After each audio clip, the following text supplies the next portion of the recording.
sol massif. La différence entre un huilé et un vernis, parce qu'au sein même de la gamme Quick-Step et dans plein de marques, les gens souvent viennent vous voir, vos clients, en vous disant « je veux un vernis » ou « qu'est-ce qu'un huilé ?» Quelle est la différence entre l'un et l'autre? La grande différence entre les définitions, donc les deux sont appliqués à l'usine et sont appliqués sous UV. Donc les deux sont une finition fermée, donc ils ont un aspect un tout petit peu différent.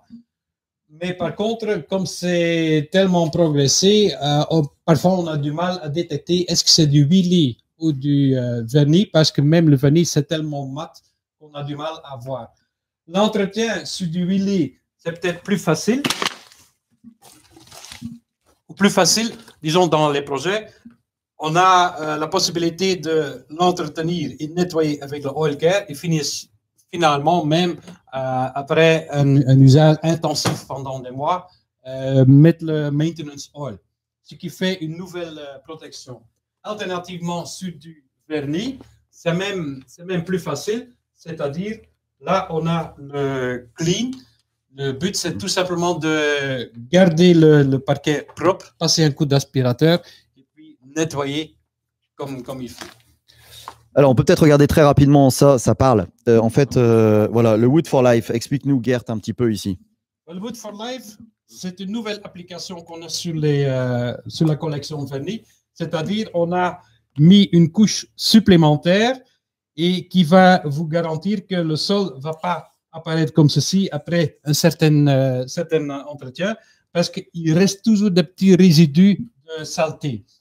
Et ils vont être bloqués dans la surface avec la technique Wood for Life. On vous garantit que pendant 10 ans, il y a toujours moyen de l'entretenir d'une façon et le garder propre d'une façon très facile.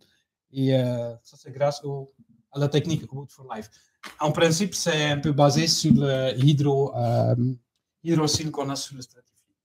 Voilà, ce que moi j'explique toujours en showroom aux clients, c'est si vous prenez un sol huilé, attention, il va falloir le saturer en huile. Sinon, le sol va chercher à boire. Une serpillière humide, bah évidemment, l'humidité rentre dans le veinage. Et comme il n'est pas protégé, il boit l'humidité. Ici, on le voit bien. Et puis, c'est terminé. Ça veut dire que derrière, vous ne pourrez pas le récupérer, à moins de venir le poncer. Mais là, bon courage, parce que ça fait beaucoup de boulot. Et il va falloir regarder aussi la couche d'usure, parce que ce n'est pas ponçable à vie. Vous avez compris, sur du contre-collé. Est-ce qu'on peut poncer un contre-collé? Donc, oui, vous avez compris, à condition qu'il ne soit pas protégé, parce que sinon, vous imaginez bien que cette technologie, vous allez la faire immédiatement complètement sauter. C'est ça, Gert? Oui. Et en plus, ce qu'il faut aussi garder en tête, par exemple, ici, on est sur une surface brossée. Quand on va le poncer, on va perdre l'aspect brossé. Donc, ça va quand même changer d'aspect. Voilà.